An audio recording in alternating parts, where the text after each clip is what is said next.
We are live, now rebranded as the Reflective Practice Radio. I'm Claudio. And I'm Matthew. Welcome to the Reflective Practice Radio podcast. And, quick note right up top. If you listened to the last episode, you already know this, but yes, the page podcast name was taken. Someone else got there first, and that's on us. So we changed the name. And Yeah. honestly, it ended up fitting better than we expected. Reflective practice is what the show has been about all along, slowing down, thinking out loud, learning from the work we're doing while we're doing it, especially in tech, creativity, and AI, where everything moves fast and nobody really tells you how they're figuring things out. I'm Matt, as Claudio has already mentioned. He's Claudio, and we're not here to Yeah. teach from the mountaintop. We're here to reflect in real time the uncertainty, the resistance, the experiments that worked, and the ones that absolutely didn't.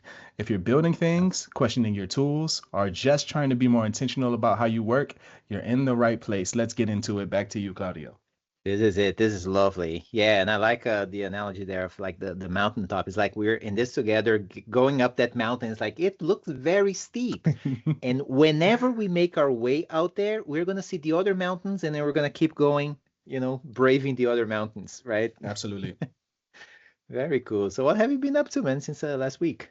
Since last week, I've done a lot, man. I got a chance to go to City Hall, and I haven't been Right. there in years. So I've had new perspectives since my last time going. One of my Interesting. friends is running for office, and she Yeah. invited me out to take some pictures of her, and I ended up sitting for an entire session. And I learned a lot in the Interesting. process. I learned a lot about how the process could be improved. I got to use some of the Hmm. skills that we've been practicing here. For Okay. example, recording the entire meeting, even though I Right. learned later that they make a transcript available, they make the audio Oh, available, they have the video available, but what are they doing with it after that point? I'm sure people, their intent is for people to, read, follow along, etc. But yeah. as we know, once we have this information, we can extract insight, actionable items, and do all kinds of creative stuff with that information that they're Yes. unlikely to be doing. But that's what I've been up Hmm. to. Just working, doing creative Very interesting. things. I've had a Good. little bit of car trouble. I woke up one morning to drop the kiddo off at school. I get back to the house and I see a huge puddle of oil. And I'm like, oh no. I crawl under the car, I take a bunch of pictures, I upload them to ChatGPT. Right. Desperation. I'm not a car guy. Well, I am into cars, but I am no mechanic by any stretch of the imagination. So, Makes two of us. yeah, so once I see a bunch of oil, I'm like, bad sign. I shouldn't be driving this. So I get it over to the mechanic. They let me know that, yeah, sure enough, you have an oil spill. I was concerned because the color of the oil, it could have been the transmission fluid or it could have been the oil, and it was the oil in this case. And they're working on it right now. I am without a car, so that impacts my mobility, but it's better than, finding out later when the engine blows up or something. So Oh yeah. yeah, because that always happens like at the worst Oh place yeah. possible. Hmm. Not fun. You are doing the right thing for sure. Yeah. What have you been up to? Yeah.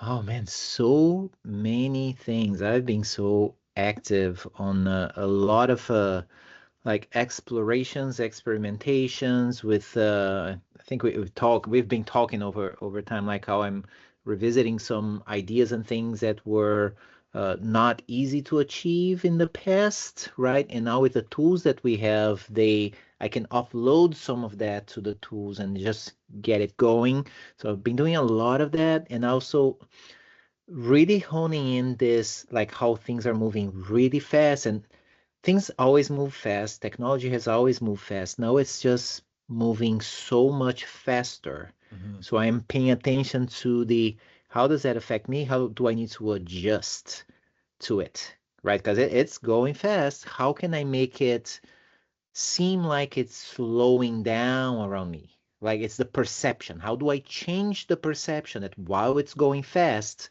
I can like look a little bit deeper down the road because everything is coming at us faster if we're looking down. If we look up, it seems like it's coming at you slower.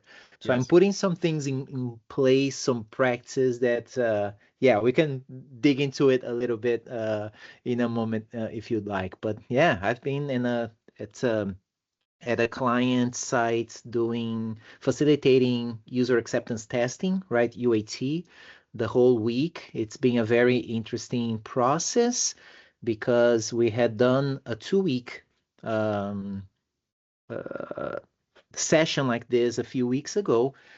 We had recorded everything, Yep. right? We've heavily used the transcripts for, man, so many things. It's ridiculous, right? I could spend like 2 hours here just going through everything that we were able to achieve by doing that.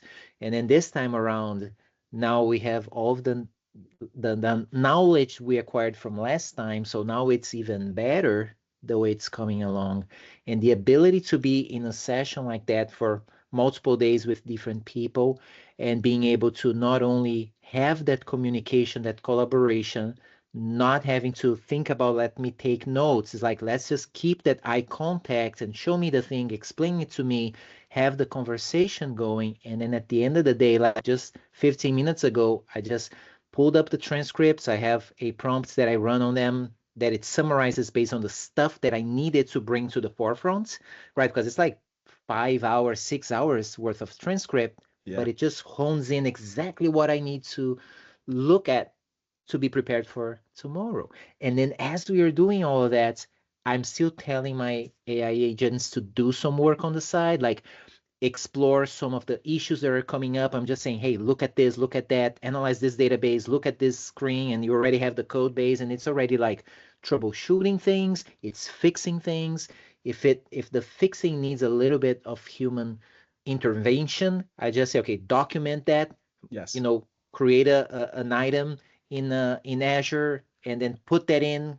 At least when I come back to it, I have that exploration, the findings. I have the transcripts from when we are talking in the meeting about what the problem is.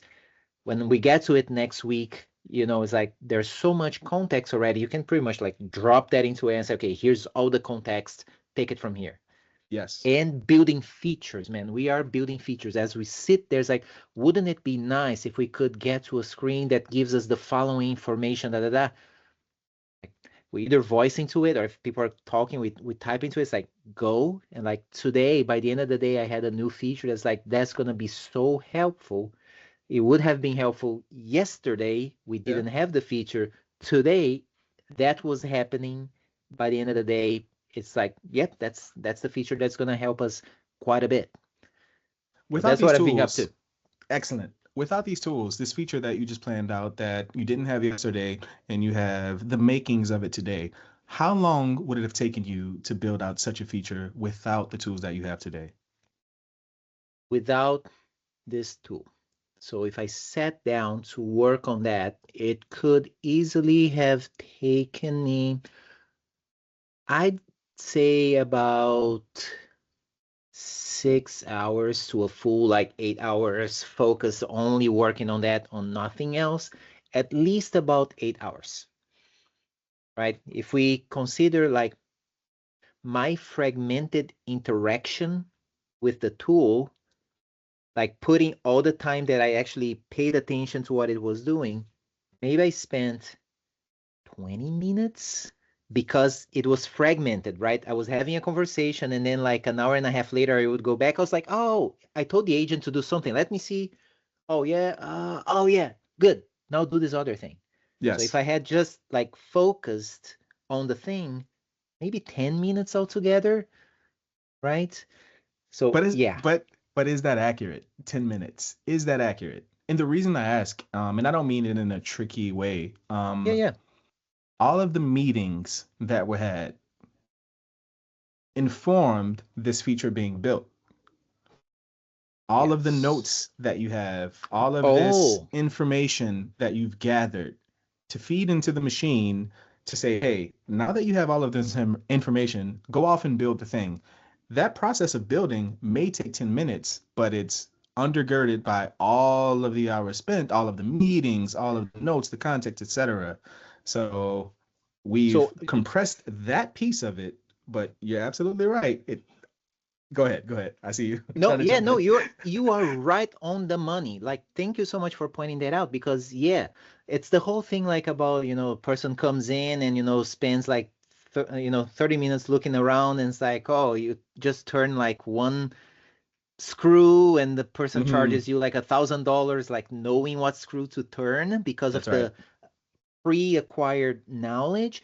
So the reason I was able to like pull that off in that amount of time is because from previous experiences, the number of prompts and instructions that I had in the system, I was like, okay, I'm describing the thing, and then I gave prompts to write the user story for it, design the endpoints for it, write the integration tests for it, write the UI elements to consume the endpoints, build the type of UI that goes with that. It's like use this, use this, use this, use this, use this. When you get to the user story and the endpoint, stop, let me review. Looks good, go. Yes. So that's what allowed today's test to be like whoosh, compressed. In the near future, I will very likely be able to just like spend 2 minutes saying out loud what I need and say go, because it will know, it will have all of these instructions That's right. already wired up. Right now, I just say, I know, it's like these are the Lego blocks. Put these together and go. You are going to be able to build it with these, building blocks. As we keep evolving, every time like every day, we make minor adjustments, we refine these prompts that we have, it just keeps getting better and better, more autonomous. That's the thing. It rolls with it. Yes. But you're able to maintain a high level of a high quality of output because of all of the pre-work. So Yes. even if these tools get really, really well at outputting high quality code, if it doesn't align with the business, if it doesn't align with your intent, it's just something that was output really quickly, but doesn't necessarily align with what you're trying Yes. to achieve. It doesn't align with your why. Um, Correct. so I say this to say that it doesn't matter how good the tools get if you're not doing your part as the human in the loop to give it the necessary context, to spend the time in the meetings, getting the requirements from the client, for example, understanding what really needs to be solved here, and Yeah. feeding that into the machine and saying, hey, you can move fast, but move fast with this information because Yes. this is what I need and this is the Yeah. outcome that I desire. Yeah. Yeah. Yeah. Yeah. Love it. Love it. 100%. Yeah. Want to explore the thoughts on the like moving fast and how to change your perception of that. I So yeah, go for it. so you think let's say you're at Formula One and you have seats that are really close to the action. Um when the cars are passing by you, it's like phew, just that's all you see. Yes. It's of course exciting. There's lots of noise. It's like you really appreciate how fast they're moving, hundreds of miles an hour, and Mm-hmm. reaction times, microseconds. Um, Yes. you take the same Formula One race, you look at it from a bird's eye view, and you're 10,000 feet up, and you can trace the car, even though it's moving hundreds of miles an hour, you can follow it really easily. And nothing has changed about the speed of the vehicles. What changed Uh-huh. is your position in relation to the action. Yes. So if So we want to slow something down that's moving really fast, we don't slow down the vehicle. We don't slow down the machine.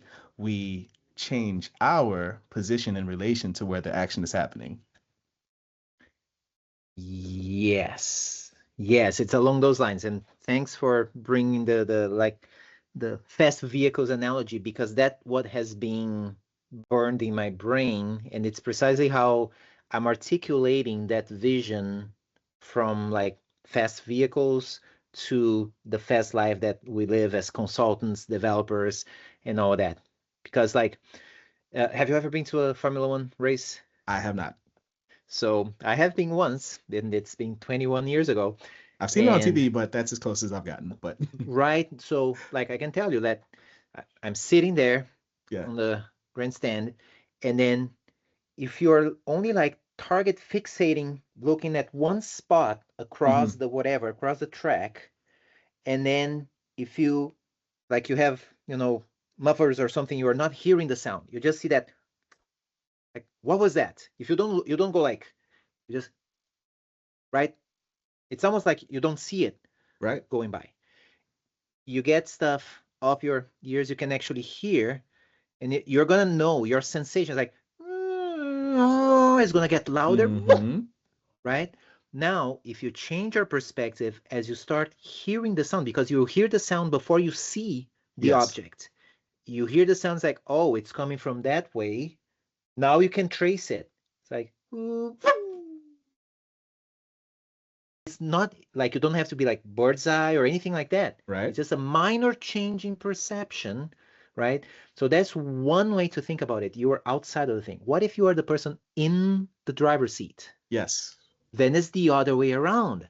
Everything ahead of you is coming pretty fast. You don't see anything around you. It's like, is that Yeah. blur?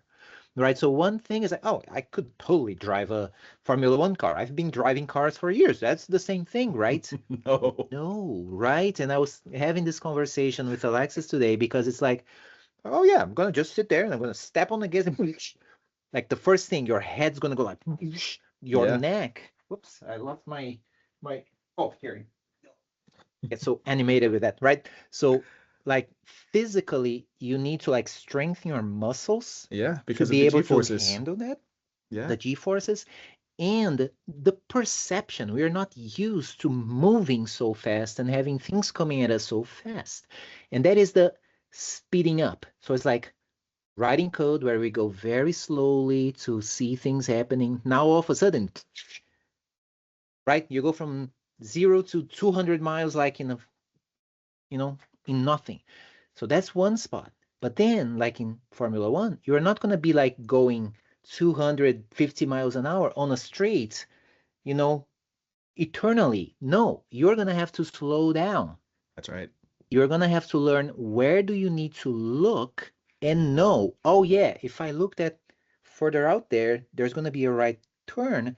Is it a sharp one or is it going to be like a sweeper? It's a fast right-hander, but you just have to let off a little bit. Do you have to like downshift one gear, Mm-hmm. right? Do you need to really step on the brake to really stop, almost stop the car and make the transition? Right? All of these things about perception. And then as you get faster, you learn that you're going to have to change where you're looking faster as well. So my analogy here is, and that's the conversation I was having today, is with software development. How do we pace ourselves to know when is it time to step on the gas and go? And how do we know? What do we need to look out for to know it's time to start slowing down? So think in a scrum cadence, you slow it down, you're at the pits, or not even there yet, talking with people to figure out your race plan, right? And then maybe the second day into the sprint, you're starting like to like, you're going out on the track and now you're going. Eventually, you're going to have to start slowing down. Where is Yes. that? It could be at the end of the day, as you're like, you're going to have to stop for fuel. Or maybe it's like one of those 24-hour races where you have to get out of the car, go Mm-hmm. rest, recharge, and start again next week while things may be happening. And then, like maybe 2 days or one day before the last day of the sprint, then you really have to start like your descending procedure, right? Because next day you're going to be on the ground with other people talking about the travel you've just been through. That's where my mind has been going with all these analogies. In our lives, how do we learn when we should, go fast? How do we learn to look out and have this perception like now it's time to start slowing down? Or if you're going fast, how do you know if you're like, yeah, you should be going right and you're going left? You're going to run off track. Like, what are the things? Because again, we're going so fast, we don't know that maybe we're going off track, right? So to have a velocity like in a scrum team of like 155 points, whatever that means, like, oh, we're producing a lot. It's like, are we producing the right things? Or are we Are producing a lot we? of garbage? You race bikes, correct? Yes.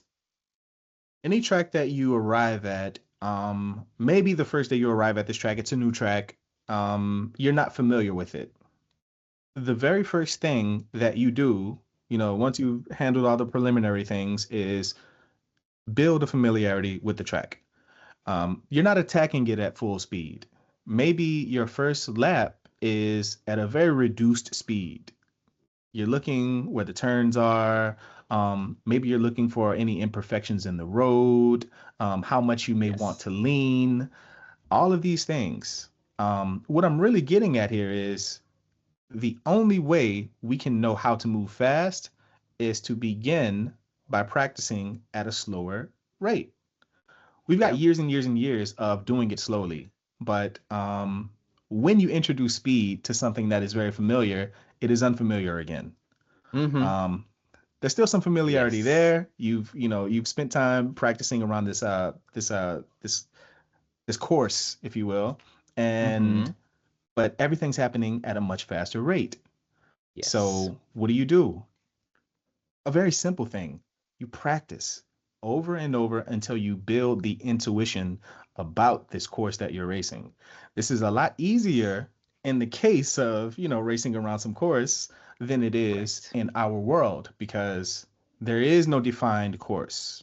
It's not well defined in the way that a, racing course is. There are Yes. unexpected turns. There are even pitfalls that we can't anticipate. But when we Mm-hmm. find ourselves in them, we need to know what to do to get ourselves out of them. So ultimately, it Yes. comes down to the practice, building the muscle, building the intuition. And once we discover things, because we have the benefit of sharing this information with others, we share it with them so they can anticipate these pitfalls as well. Yes.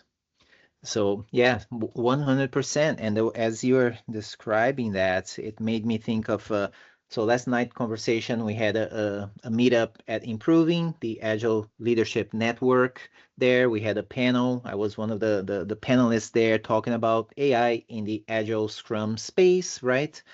And one of the things that Sesh had mentioned is, about decisions, like how important it is for us to know how to make good decisions and, make those good decisions faster.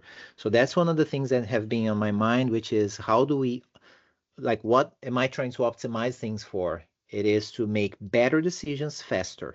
Like, what do I need to do to make the best decisions faster in the sense of like, should we be writing this user story? Should we be working on this user story at all? Should I be going full on test driven development test first, or should I prototype the thing first, gather feedback, and then build it from there? Or is it one of those like, I already know everything. I know that if I build full on, I'm going to put this in front of the stakeholders and they'll go like, yes, that's precisely what we need. No, it's up thumbnail, not reaction. Got the other one. Um, so optimizing for that, optimizing for what is the next question we should be asking. That has been my thing. It's like everything that I'm doing is like, what is the next question I should be asking? Not necessarily the best next question or the worst next. Like I need to know what is the question. Once I figure the question, then I can think, okay, is that question gonna move me closer to the desired, outcome impact? If so, that might be a good question, but it's gonna depend on the result it's gonna yield. So I have to ask the question first, see what I get back, and then I'll say, yeah, that was not a good question. It didn't move me closer. What is the next question? Yes. That. I was in this meeting last night and I enjoyed it. Thank And I you. didn't even plan to come because I didn't know that the meeting was even happening. Oh wow. I happened to stay later and Sesh came in looking for a sheet of paper that he can put on the front door to say, hey, if you're locked out, call this number and I'll come and let you in. And we had a Yes. brief exchange. He invited me to the meeting. You did as well. I came in, I sat down, and I enjoyed the meeting. One of the things that he mentions is related to time. And he says, don't worry about time so much. What are you prioritizing? Because whatever you're prioritizing, you will make time for. Yeah. And I found that to be profound because we Yeah. obsess over time. And given the new tools that we have and the finite amount of time that we have, we will have to prioritize differently because we can. For example, maybe we do spend more time in meetings. In the past, we're like, hey, I don't want to spend so much time in meetings because I have to get to work. The physical act of building out the thing requires a lot of time. We've solved that in some ways, or we've reduced the amount of time that we have to spend building because we can send someone off, the thing to do the thing. We can send the machine and say, hey, here are my requirements, go and build a thing. So Mm-hmm. maybe we spend more time in these meetings understanding what it like in earnest, really listening to the client, understanding what it is that they want. We do a very powerful thing in recording the entire conversation because there's nothing left on the table. We have the power to go back and listen to everything. And in the case of video, we have even more information to work with. So Yes. spending time working with that information leads naturally, in my opinion, to better outcomes if you're, concerned with producing better outcomes by extracting this information from the experience of being in the meetings. Yes. A lot of Yes. people attend these Yes. meetings and their priority is getting out of the meeting. Yeah. Yeah. And that's as when I was actually preparing to give a talk to the ALN months ago, forgot when was it, maybe July.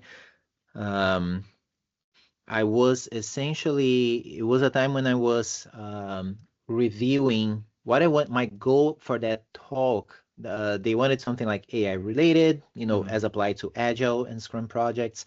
What I did there was to use like all my history of like blogs and talks, transcripts and all, dropped it into, I think it was Notebook LM at that point, and ask questions like, okay, I've been a practitioner of Agile and Scrum and extreme programming for about 20 years now, right? Even, yeah, 20, 21 years or something like that. So, and a lot of that shows through my writings, my talks, and everything. So I dropped it into Notebook LM first to say, okay, based on all this information here, tell me exactly how have I lived into the values of Agile, Scrum, uh, lean software development or lean manufacturing, extreme programming. And then it did some analysis like, well, you've been living into the lean manufacturing through these practices, and you talked about this, and you wrote about this, and da da da, and that connects with agile and this and that and the other. So it did its assessment like, yeah, that's me, that's my stuff. It's telling me Yeah. exactly what I did and how it connects with those things.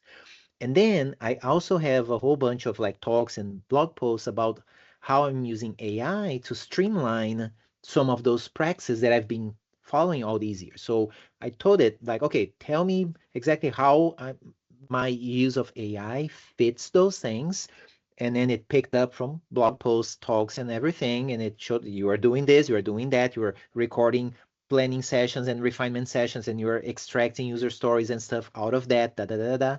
So that is great. And I said, okay, Hmm. now what's next? What should I be looking into next to keep compressing tasks in my Scrum Agile workflow? And then it gave me some ideas, like something I was not doing yet at the time was recording every single daily Scrum. It was not something I was doing. And I started doing, and that was what, 4 months ago, Yeah. and it's invaluable, right? It's invaluable because then it's a speaking on, and I now I remember where I was going there. It's like the thing about meetings, because many people say, oh, Agile is dead. We need a Agile 2.0 because it's all about meetings, meetings, you spend all days in meetings. I'm like, what kind of Agile you're doing? Agile has nothing to do with meetings. And then they start referring to, oh, there's planning and then there's sprint review and then blah, blah, blah. And we spend all days like, yeah, there's like three events that happen in Scrum, but they're not all day. If your company, your team, the process that's being posed is making you be in meetings all day, it has nothing to do with Agile. It has nothing to do with Scrum, right? It has to do with the policies and the culture of the place, of the people. It's a different problem to solve. But something else that came from that exploration that I did a few months ago is to not think of these things as meetings and think of them as opportunities for communication and collaboration. So if you're and people are not communicating or in collaborating, then that might be like the meeting, like the boring meeting that nothing gets pushed forward. If we design the meetings, these gatherings as opportunities for collaboration and Yes. communication, you get in and you say at the start, guys, this is what we're going to be doing today. Make it lively conversation, ask people for feedback, create the room and the environment for everybody to participate. So if there's one person that keeps talking, and you see the introvert going like, but never able to put a word in, you need a facilitator to say, Correct. hold on, Joe, you're talking a lot. We love your opinion. Let's hear from, Mary, whatever she has to say. Like having that kind of coordination, that makes it a lot more fun for everybody, a lot more engaging. And it's not like, oh my God, another meeting. It's more like Yes. you come out of it energized. It's like we are making progress. Let's go. I think that process, having a facilitator to run the meeting, really run the meeting, because there are some dominant voices that will take over if you allow them to. So Mm-hmm. having someone that can say, "Hey, Mary, jump in. We want to hear what you have to say. You have some insightful opinions. We want to hear Yes. them." But the Mm-hmm. real value, in addition to that process, is capturing what's actually being said in the meeting to do something Yes. actionable with it. Yes. I think people would value meetings a lot more if they felt like the meetings were useful. Mm-hmm. People leave these meetings and they're like, nothing was captured, other than, people are desperately taking notes here or there. Yeah. They're not in a central location. You have to reach out to someone else. Hey, do you remember what was said here or there? And it's like, if you had a transcript or if you had the raw recording, now you have more power to do something else with that information. You can extract insights, actionable items, and then do something with that information. All of a sudden, the meeting is now more valuable, which may Yeah. mean fewer meetings. I think there are so many meetings because we're having meetings that aren't valuable. Valuable information is Yeah. being shared in that meeting, but it's almost ephemeral in a way because it's not really being captured. True. The true spirit of the meeting is being left on the table. Like people, there's a great feeling of saying the thing and getting it out there and having everyone hear it. But if it's not being captured in a way where we can do something with it moving forward, then in effect, it's a waste of time. Yeah. Absolutely. Absolutely. Yeah. Interesting. If we have better quality meetings, then we can potentially have fewer meetings Mm-hmm. that Yeah. produce more value, fewer meetings that produce more value. Yeah. Fewer meetings that are gonna be of better quality, right? Yeah. Yeah, man. I'm 100% there with you. Love it. Love it. And you know what? Yeah, so that's one of the things like working in as a group, optimizing for that experience. So something that I've done with teams is like if I'm to go on any meeting like with the stakeholders, for instance, Mhm. right? Well, like us, the delivery team, we've been like living and breathing the project, the things that we are working on. The stakeholders, they may be seeing stuff like every other week for an hour or two during sprint review. So they will not remember what we were talking about last time, That's right? right. So what I always make a point to do is like the first at least few minutes is previously on, project X. And then I quickly put like some visuals. I'm not telling them things. I put visuals where they go Yes. dun dun dun. Okay, got a head start. We're on the same page. And then you start like walking them through everything, but calling out like, and I've done this a million times, and I always get this reaction where I put stuff in there that may be a feature that we have demonstrated 2 months ago, a year ago. And then I get something like,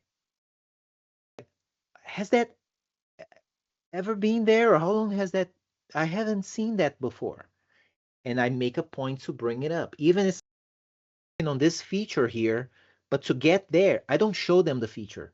I tell that story. I build a story arc to get us there so I can focus on this. And it's not like, oh yeah, that we've seen that a year ago or we've seen a week ago. It's like it doesn't matter. It's just what we need. It's the setup, right? It's what we need to get to that point where everybody's in the same, frame of mind, and then we can have like the collaboration and the conversation is like right on the money because we've laid down the foundation. Which again, Yes. to make a point, it's in the, I've been in so many sprint reviews where it's like it's just people going down a list of user stories that they've worked on. I've added this button Hmm. here. When you click, it shows this message box, and without telling that story, like for the people who are going to be using this, it's not like that for them, that they go into a screen and there's a button and they click. Like, no, there's something happening in their lives. This is the situation that we are understanding that we're trying to solve. So you paint that picture with visuals if you have, and then you get to that point. It's like, if that's what's happening in that person's world, they're going to get to this point and they're going to see this information on the screen. Will that help them? Yes. Then you can have a conversation with people about it. I really like the idea of this recap that you do, because that's exactly what it is. And it's Mm-hmm. something that we're very familiar with. If we're watching a series on some streaming service, in many cases now, every episode features a recap at the very outset, Yeah. showing what happened on the last episode. And Yeah. one of the reasons, and this is fairly new, and I would attribute it to the rise of people being on their smartphones while watching TV shows. So they're not Mm. fully engaged, they're not completely paying attention. So they need this information. They need to know what happened on the last episode before starting up the next one. For example, if Huh. you just drop someone into an episode and there's a group of people mining the asteroid, why? Why are they mining the asteroid? Then the story is laid out, and it's like, hey, we need these resources back on Earth because we have however long left with the finite amount of resources that we have there. So we have to get these resources. The story, basically. Once the story is told, it ties it all together. Now you can look at the same group of people on the asteroid mining it, and oh, this is why. So the recap is incredibly important. So I enjoy that you do that Hmm. and Yeah. have made that a part of the practice. But because it's familiar, um, it is something that we can extend to other areas. This Yeah. practice, and Yeah. I think people will adopt it really quickly. But it's a matter of shifting the culture, uh, introducing new practices. Introducing a recap will not be unfamiliar to anyone for the reasons already laid out. This is something that they're used to in every other avenue. Like they see it on TV. Why not Yeah. bring it to the sprint review? And I love that. I love how it brought another thing to my mind, the way you explained the problem, because you thought from the standpoint of like people watching the thing and they are distracted, doing other things, so they need a recap. But I'm thinking like in a day and age when people are like binge watching things, they just watch the last episode. They don't need a Yeah, recap if that's what they're doing, unless they are doing it distracted. that's right. Right? So there's two things that came to mind there. There's that aspect, and for me, I come from a time when like you want to watch a series, you're gonna have to, show up and turn on your TV on that day of the week, that time Yep, of the day, and then you have to wait a whole week until the that's next right. episode with everything that happened in between. So the way I see like preparing for sprint reviews, for instance, is like, yeah, these people waited 2 weeks to watch the next episode, and they didn't have time to like sit down, grab their beer or favorite drink of choice and prepare and get into the mind frame to start Right, watching. No, they were just watching something else and now they have to watch this other thing. right.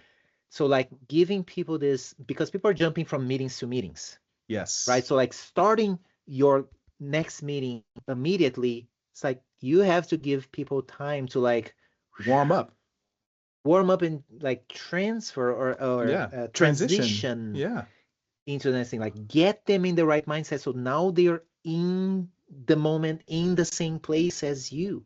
If you look at the audience, you read the audience, and you see people are like all over the place because maybe there's like a group of those people who are coming from the same meeting, so they are all into that Yep. mindset. They're not going to be productive in that conversation No, because unless they're still you in are the able old to. meeting. Yeah, yeah. Yeah. And when if people ask like, oh, that doesn't matter. My work ended yesterday when I put the last semicolon and I pushed that. It's like, Hmm. no, the sprint is not done until you have presented, demonstrated the value to the stakeholders, gathered feedback, and then you did your retrospective, which should include how you proceeded with sprint review, right? Retrospective, not like, oh, we wrote all the code and all the test pads and it's great. It's like, how did you present that to the stakeholders? Did you get Right. good feedback, right? Did you get something that you know what to work on next, how to make things better? That should be part of the retrospective, right? Um, and there would be less anxiety in these reviews because let's say, for example, you don't have anything flashy to show.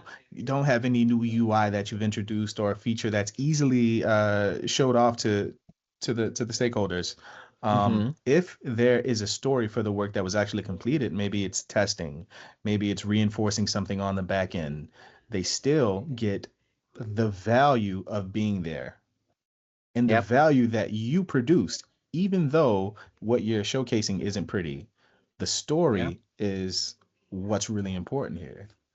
It 100%. I've this is an example that I always mention when folks say, "Oh, this is a technical story." It's like it's hard to write the user story from a business value standpoint because it's like optimizing indexes in the database to speed up queries.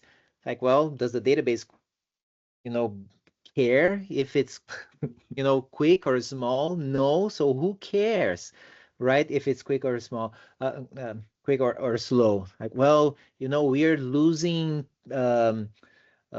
sales because people are trying to, check out their shopping cart and the system is slow, so we're losing 30% of our sales, There it right? So is. if you come up and you say, okay, with the changes we've made, technical things that we've done to improve performance on the back end, and you don't need to go into the technical details. Oh, we did caching, we did this, and we did Hmm. replication, and like you They don't don't have to. care.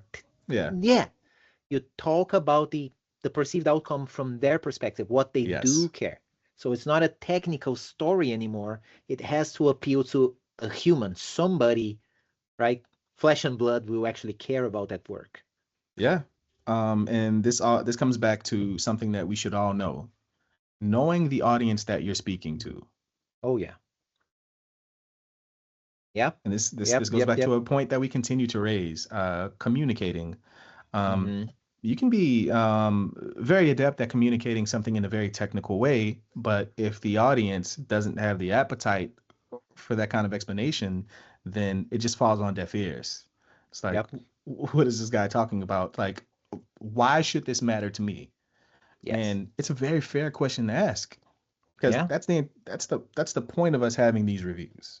We're Yep. speaking to them, so we should be speaking in their language. We should be speaking in ways that are accessible to them because Yes. that's the audience. 100%. And it's like it's one of those like I love that. And it's the speaking in their language and not just like using the words that they understand, but using the analogies, the Correct. experiences that will connect with them. Because you may be using the same language, Yeah, but it may not connect until you find something. Like you may find something that when you throw that experience, like a pinpoint that you have that you know that they do, now you're connecting. Now, correct. you have their attention. And that should be one of the values we get out of being in meetings with these people that, meetings outside of the sprint review. Uh, Yes. Understanding the ways that they communicate, what it is they care about, what are they looking for, and a lot of the answers to these questions comes from the questions that they are asking when they're in these meetings. Yep. So, Oh, and yeah. people always wonder, like, hey, AI is coming into the picture, it's going to replace us, and et cetera, et cetera, et cetera. And there are very human things that we should have a strong command of that AI simply won't be able to stand at this point in time, at least, and Right. replace. Like you Yeah. being present, you understanding. what this person wants, how they communicate, their communication styles, the questions that they ask, and you can begin to anticipate them. This is what we do when we build relationships with people. This is Yeah. nothing new, but it's more important now that we've been able to offload some of the technical work to the beast, to the machine. Yeah. Yep. Yep. Mm, I like that. That's an area that I've been spending quite some time pondering, which is like finding the language, finding the perspectives, right? It's like putting on different glasses, right? With different colors or different Hmm. things that will do to whatever you're looking until you find the ones like, I know the perfect lenses just for you. That's going to help you see what I'm trying to show you, right? Because we all see things in a different manner, Yes. right? So the lenses that are going to work for me may not work for you. So trying to find what is that will work for the other person, and then thinking about the different ways that people learn, that people communicate, and the ways that people think, right? So if I'm communicating somebody who's a verbal thinker, I'm gonna have to throw a lot of words on slides or in communication. Others like me, when people are just like word, word, word, word, word, I have to say, okay, hold on, please stop. Do I you need to mind if I process walk up to this. the board? Yeah. I not only do I need to process, I need to draw it up. It's Hmm. like, does it look something like that? Otherwise, it's just words, and I'm trying to make up images in my mind that may not be forming the way that the person thinks that it is. And for the person, maybe they don't think in images, they're just throwing words. And in my mind, it's Yeah. like, I'm having a hard time because as a visual thinker, it's like those are just words. Yes. I have no connections. I don't understand the topic. I don't understand the purpose, how it relates to anything else. So I need to draw, right? So learning about this and learning your audience, knowing that, hey, when I present this to Matthew, he's also a visual thinker. So to know that I'm going to connect, I know I can throw some images with the vision and then we can start from there. Yes. With other folks, it's more like, no, you need to have like a lot of words because that's what they're going to fall fall back to. So, I mean, with the tools that we have today, we should be very interested in figuring out how to close these communication gaps. There are a lot of cultural issues that prevent us from speaking up. For example, if you're in a conversation with a person who's very wordy and you're a very visual person, you may not stop them to say, "Hey, I need to draw this up." So Yeah. you'll humor them by listening, but it's only harming the outcome because you're not really picking up on what they're putting down. Yes. So we should be interested in closing those gaps. And a Yeah. lot of this just means communicating. A lot of this means speaking up. Hey, this is how I communicate. I know you're a very verbal person and know you like to get it all out, but and maybe this means the conversations happen asynchronously. This means Yeah. the person who is very wordy, they get it all out, it's captured, and then you can do something in post with that information. True. And maybe that's the way that conversation happens with that person. Like every conversation Yeah. does not need to happen the same way with every person. And Mm-hmm. us trying to take this one size fits all approach is creating bad outcomes, in my opinion. Yeah. Oh, and I love that. Like, ooh, that's really good. Like optimizing for the person who's trying to get their thoughts and idea out to let them do however they feel like they can make Yes. progress. And then a way for the person receiving that to absorb, receive that in the way that they understand. Yes. So if we can find that balance, that Yeah. is ideal. That way That we is ultimately ideal. land on the same page because it's Yes. there's no value in you listening to this person talk and you're like, Wait a internally, wait a minute, wait, slow down." Like there's no value in that. Yes. But I don't think the goal should be to change that person, necessarily change that person's communication style, because that's where they're strongest in that Yeah. way. So allow them to do that Yeah. in post. You take this information, you transcribe it. We have amazing tools where we can take transcriptions and turn them into images, and then you come back to Yes. this person and say, "Hey, does is what you're describing something like this?" And you show them the image, and they're like, "You know what? Yeah, that does look like it." And you can continue the conversation from that perspective, from that point. and Yes. move forward. And you're producing something of value because, again, humoring someone is, while it may seem polite, is ultimately harmful. It is. Yeah, I agree. Hmm. I like that. This week for this UAT session, what I did last week was to, in preparation for the workflows we're going to be testing, I sat down, said, okay, there are these like 4 or 5 workflows. I sat down, hit the record button on Snagit to capture my screen as I was Mhm. being the talking head, like clicking through things, and I was showing what we are going to be testing, Yeah. how, but more importantly, why. Like I Yes. explain not the feature, you click on this button, it does this. It's like, it's the why, right? So I explained all of that very, like as clearly as I could, transcribed that, dropped it into Notebook LM, told it to create some infographics, had that on the slides for every day when the group shows up and say, that's the workflow we are working on today. You have the images, the pathways to the different things, the different steps, and you have me telling the story. What are we there for? So you get the words and you get the visual. Ask the questions, right? So everybody loves it, Yeah. right? Everybody loves it because you get the words, you get the images. It's You're all covered. casting a wider net. Mm-hmm. Mm-hmm. Yeah.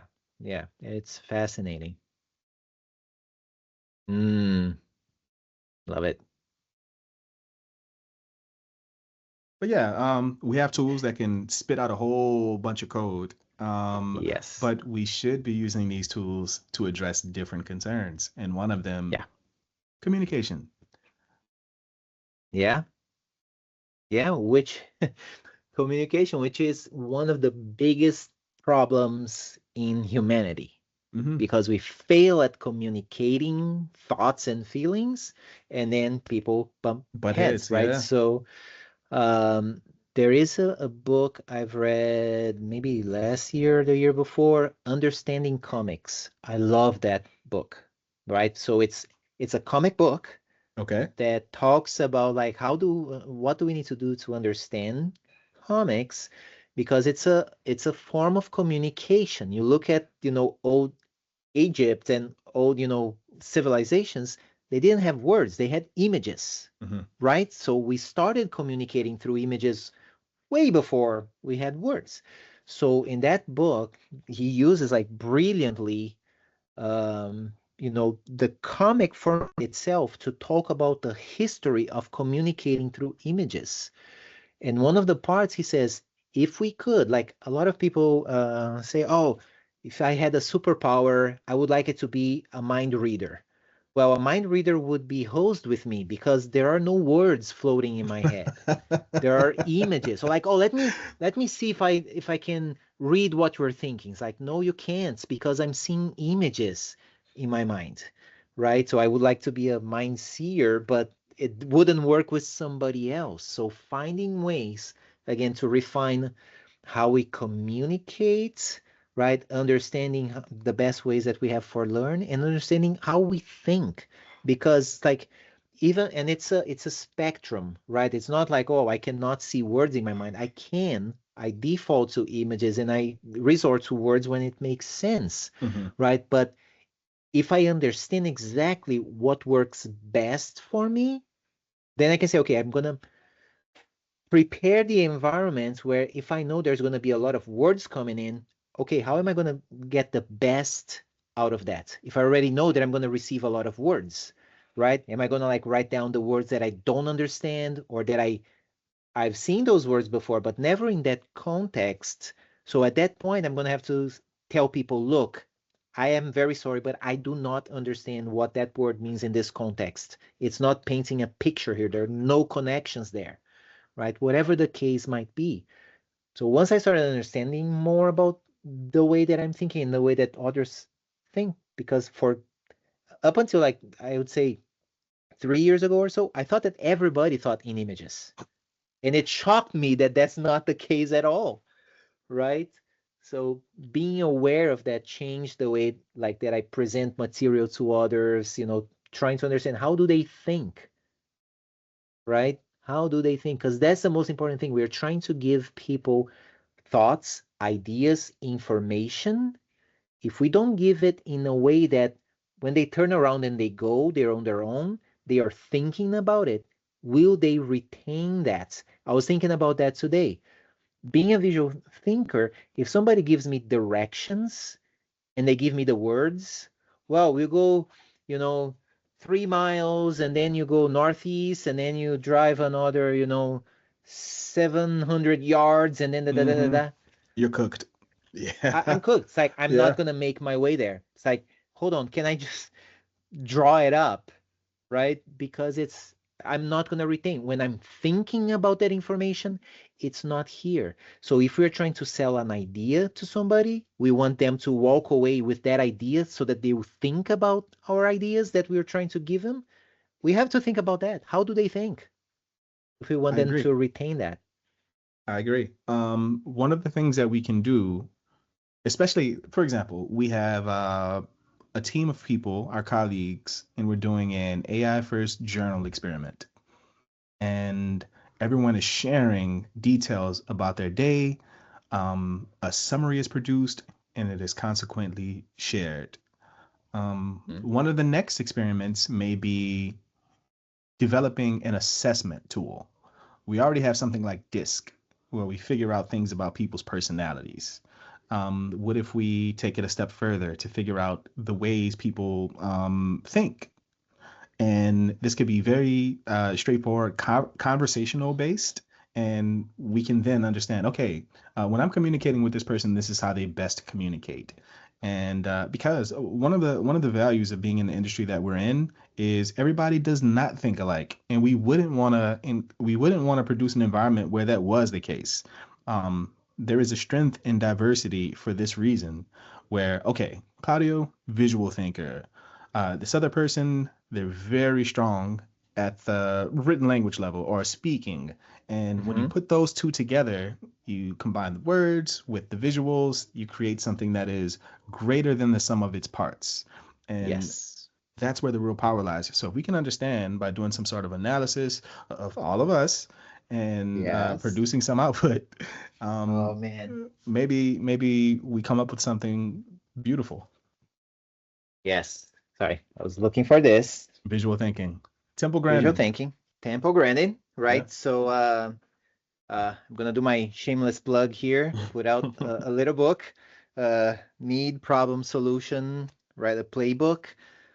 So that's like 10 use cases that I had for AI, like little projects here and there. And I'm like, oh, can I use AI for that?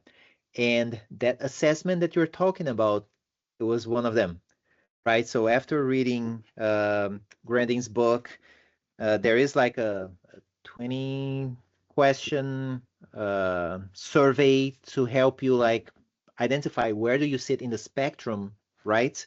Uh, and so I did some like used AI to do some deep research in the topic because I thought the same thing, like the disk profile, strengths finder, and things like that. Like I want an assessment like that. Is there anything like that? So I did a deep research, didn't really find anything, right? So I created a little app that actually takes, the questions here to make that assessment, gives you like a spider chart, web chart in the end to show like, high object visualizer, somewhat of a verbal thinker, somewhat of a spatial thinker. Where do you sit in that? It was great to see, like, because I'm like, okay, I'm not exclusively an object thinker because people say that I'm okay with words, right? They like, reading the things that I write, articles, and also it's like, okay, I have my way with words, right? And I can also communicate with people verbally like that. But I feel like my strongest suit is the visual thinking part of the process.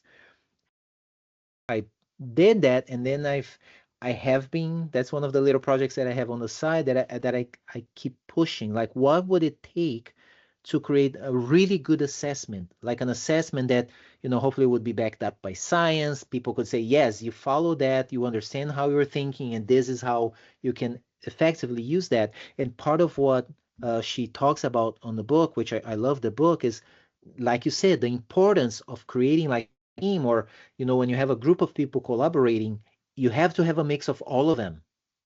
You have to, right? Because one, like normally the verbal thinkers, they are more linear thinkers. They will have to connect the points from A to B to C linearly. That's how they think. That's how they thrive.